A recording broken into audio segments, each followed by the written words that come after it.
आज की डेट में ना मेंटल हेल्थ प्रॉब्लम्स की जो फ्रीक्वेंसी है वो बहुत ज़्यादा बढ़ गई है। आपने सोशल मीडिया पे देखा होगा, आपने सेलिब्रिटीज़ को मेंटल हेल्थ इंडोर्स करते देखा होगा। बहुत सारे मेंटल हेल्थ क्रिएटर्स भी आ गए हैं ऑनलाइन स्पेस के अंदर। न्यूज़ में भी इसकी बात होती है। और जहाँ आप देखो, जहाँ आप नज़र घुमाओ, everybody is talking about how our mental health is getting worse. But have you ever thought about why it is getting worse? क्यों ऐसा है कि इवन दो सोसाइटी प्रोग्रेसिवली आगे जा रही है, हमारी मेंटल हेल्थ progressively continuously बुरी होती जा रही है. So today I'm actually going to be touching about 5 or 6 things that are primarily the cause of concern for our mental health. You might or might not be aware of these. I think most people aren't aware, which is why they are not able to take action on these. And बुरी mental health का मतलब ये नहीं है कि किसी को mental health disorder है, किसी को डिप्रेशन है तभी उसकी मेंटल हेल्थ खराब है, ऐसा नहीं है. अगर आप स्ट्रेस नहीं ले पाते, अगर आप ओवरवेल्म फील कर रहे हैं डे टू डे जिंदगी में, आपको बहुत ज़्यादा मूड स्विंग्स हो रहे हैं, आपको समझ नहीं आ रहा कि आप मोटिवेटेड क्यों नहीं हैं, all of these can be symptoms, markers of your mental health getting worse. So आज की वीडियो का पर्पस सिर्फ इतना है to bring awareness about a few things that are happening in our day to day life because of our lifestyle and because of our environment that are negatively impacting our mental health, so that you can become aware of them and that you can be inspired to take action. तो पहली चीज जो कि majorly फसाद की जड़ है and almost हर मॉडर्न डे प्रॉब्लम का अंडरलाइंग रीजन है, that is information over consumption and information overload. Which means कि जिस अमाउंट की इंफॉर्मेशन करंटली हमारी ब्रेन को डील करनी पड़ रही है on a day to day basis, actually not even a day-to-day basis, a second-to-second or a minute-to-minute basis, is something that our brain is not equipped to handle. आप सुबह उठ के इंस्टाग्राम देख रहे हो, फिर सडनली आप ट्विटर पे स्विच हो गए, फिर आपने कोई आर्टिकल पढ़ लिया, फिर आपने बुक पढ़ ली, फिर simultaneously you are also listening to music. इतने में आपको पता है कि आपको वर्कआउट करना है, आपको काम पे जाना है, इतने में आप अपनी मेड से डील कर रहे हो. आप देख रहे हो चारों तरफ कितनी ज्यादा इंफॉर्मेशन कंटिन्यूसली आपकी ब्रेन के अंदर आ रही है. Now the human brain is massive at adapting, and I think at one point in time the human brain can process about 11 million bits of information. This is all subconscious obviously. जो conscious brain है हमारा, वो 40 to 50 bits of information process कर सकता है एक time के अंदर, ठीक है. बट जितनी इन्फॉर्मेशन हमें अभी करंटली प्रोसेस करनी पड़ रही है, that's close to like 100 million bits, so 10x the amount of information that our brain can actually process. अब इससे दो मेजर इश्यूज होते हैं. एक तो होता है over stimulation, which means constantly आपकी ब्रेन को इतनी ज्यादा आदत हो गई है इतनी ज्यादा इन्फॉर्मेशन लेने की कि अगर इसके सोर्सेस कट ऑफ हो जाए, सडनली जैसे सोशल मीडिया कट ऑफ हो जाए, तो आपको और हमें समझ नहीं आता कि हमें जीवन के साथ करना क्या है.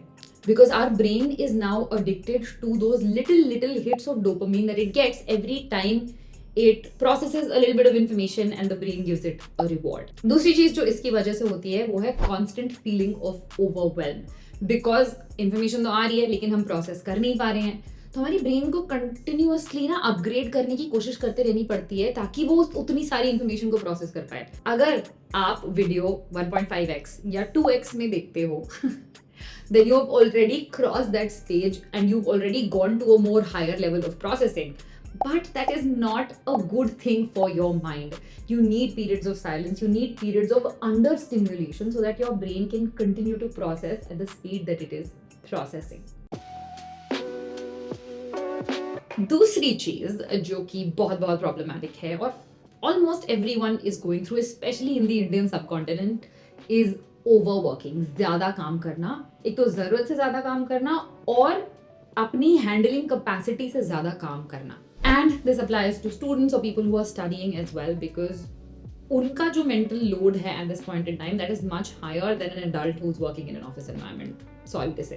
Now the issue is that work and study are both an extremely important part of our life, right? We spend 80 to 90% of our entire time working, and before we start working, we spend almost all of that time studying.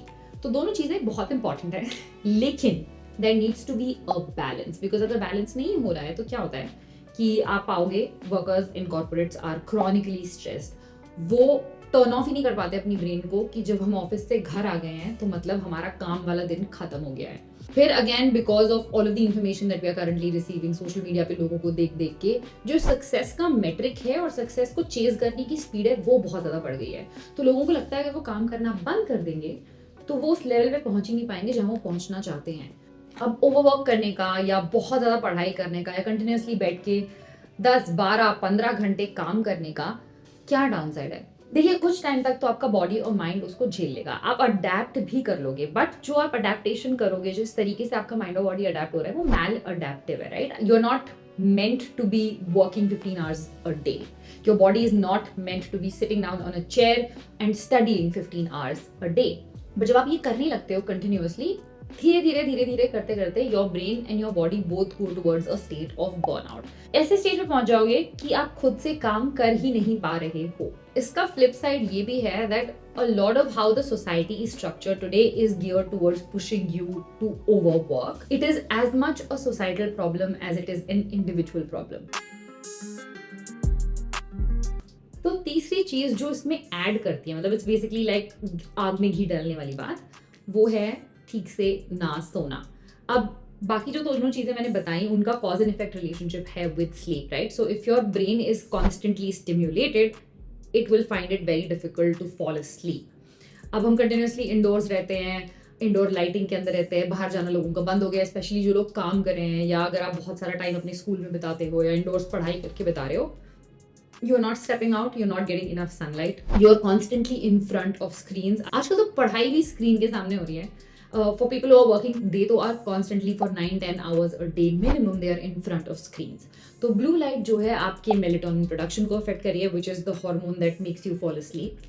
आप बाहर नहीं जा रहे हो और आपको sunlight नहीं मिल रही है, तो आपका जो लाइट का एक्सपोजर है वो इनफ नहीं हो रहा. Sunlight is extremely crucial for not just your physical health but your mental health, because it regulates the formation of certain hormones in your brain. तो आपको सनलाइट नहीं मिल रही है तो वो हार्मोन डिसरेगुलेट हो रहा है एंड एज अ रिजल्ट आपको सोने में तकलीफ हो रही है. Now because you are finding it difficult to fall asleep, that is fucking up your entire routine. Your sleep is perhaps the most important physical activity that you can do, because when you're sleeping your entire body does its like re-regulation, right? So your brain, your physical body, all of your hormones, your digestive system, हर चीज के लिए सोना बहुत बहुत जरूरी है.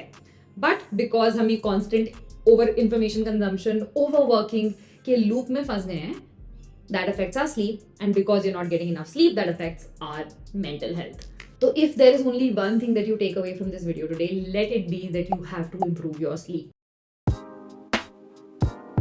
The fourth thing, my friend, that is negatively impacting your mental health is the food that you're consuming. मुझे ना comments में actually लिख के बताओ कि आपकी current diet क्या क्या consist करती है. बहुत बार हमको ऐसा लगता है कि हम healthy खा रहे हैं, but हम actually में healthy नहीं खा रहे होते. There have been multiple studies that have been done on this, on why nutrition is important for mental health, and it's because your gut, जो आपका intestinal area है, that is your second brain. The absorption of nutrients from there affects your entire body. It affects all of your hormones, and it gives back signals to the brain. So if you are in fact eating shit, that means it is directly impacting you here. अब healthy खाने का actually मतलब क्या है, right? People will tell you that you should cut out junk food. Yes, absolutely, you should cut out junk food. I have cut it out for the past 3 months. There has been a tremendous improvement in not just my physical health, but my mental health.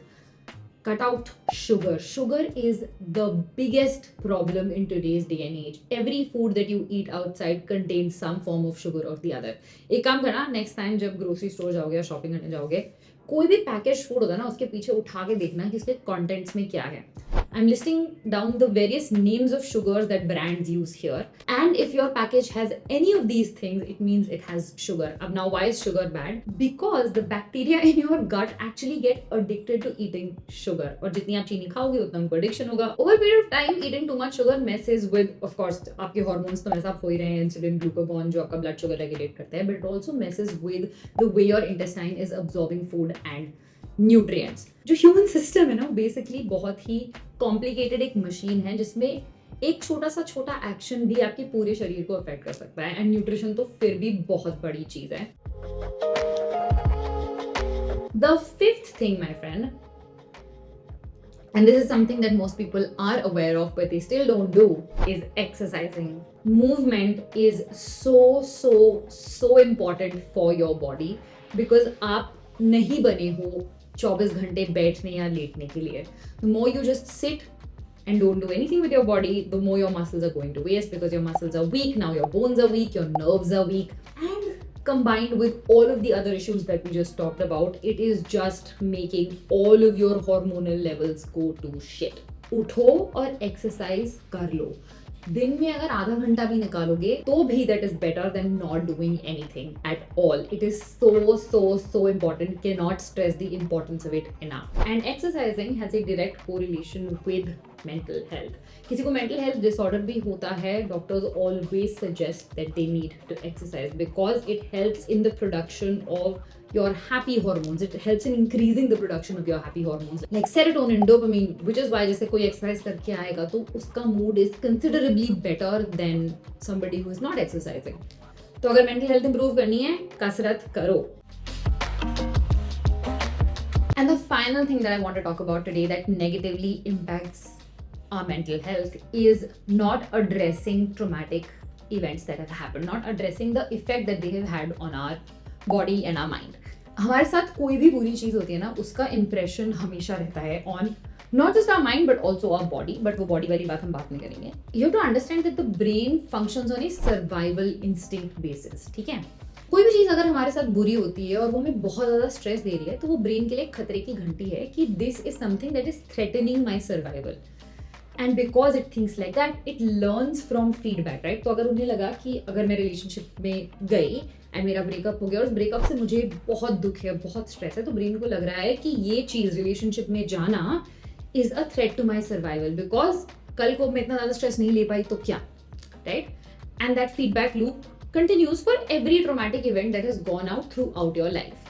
Now it keeps learning and उस learning को apply करने के लिए तो अब next time अगर मौका आएगा किसी के साथ relationship में जाने का, मेरा brain मुझे बहुत resist करेगा, बहुत रोकेगा, बोलेगा कि ये ऐसा हुआ था, तुम जाओगी तो दोबारा ये खतरे की घंटी बज सकती है. Now that is a very baseline understanding of how our mind is functioning, okay? अब क्या हुआ कि आपका ब्रेकअप हो गया. फॉर एग्जाम्पल मैं ब्रेकअप का एग्जाम्पल ले रही हूँ क्योंकि बहुत लोग उससे रिलेट कर सकते हैं. आपका ब्रेकअप हो गया, फिर आप रोए धोए, कुछ दिन गुस्सा रहे, स्ट्रेस रहे, फिर आप दूसरी चीज़ों में लग गए एंड फिर आई रिलेशनशिप, फिर आप दूसरी रिलेशनशिप में घुस गए. बट अब आप जो इस रिलेशनशिप में एक्शंस लोगे वो आपकी इस पास्ट रिलेशनशिप के ब्रेकअप की वजह से डिक्टेटेड रहेंगे. आप कितना ओपन अप हो पा रहे हो, आप उस इंसान पे भरोसा कर पा रहे हो कि नहीं कर पा रहे हो सकता है वो दुनिया का सबसे अच्छा इंसान हो लेकिन आप ओपन अप ही नहीं हो पा रहे. And all of that is dictated by the trauma that you faced as a part of your last relationship. And this happens for every scenario in life. Now, some people are better at handling these situations, some people are not so much. But जो हम में से almost कोई भी नहीं करता है वो है understand कि how a traumatic event has impacted their mind and their body, right? और हमें क्योंकि समझ नहीं आता है तो हम जो हमारी ऑटोमेटिकली लर्निंग हो गई उसी को लेके चलते रहते हैं. And that is a massive reason for ongoing stress in life. तो one way of course figuring out and dealing with your trauma is to go to therapy and to talk to a therapist, which is why I say and a lot of mental health professionals will tell you कि therapy shouldn't just be for someone who is going through a massive problem right now. Therapy should be for everyone because it helps us address the bullshit that we have faced in life, get over it in a healthy way, understand healthy coping mechanisms, and then apply those learnings in real life. That overall helps us reduce our stress and our mental load a lot. So these are the 5 things that I wanted to bring to your attention. अगर अभी कोई मुझसे पूछेगा कि इन 5 चीज़ों को fix करने से क्या तुम्हारी मेंटल हेल्थ completely फिक्स हो जाएगी, probably not, but working on these 5 things, fixing these 5 or 6 things will definitely help you become a lot better at coping with whatever stress, whatever mental load that you are facing right now. देखो हर एक problem का दुनिया में 100% वाला solution हो, exact solution हो, that is probably not true, not possible and not even necessary. But by working on these aspects of your life, you can become a lot better at dealing with the stress that life throws at you. And that is what I hope that you become better at doing. I hope you are able to manage whatever stress you are going through and I hope this video helped you. I will soon make another video on the steps that you can take to manage all of these things. So stay tuned for that and I will see you in the next one. Bye.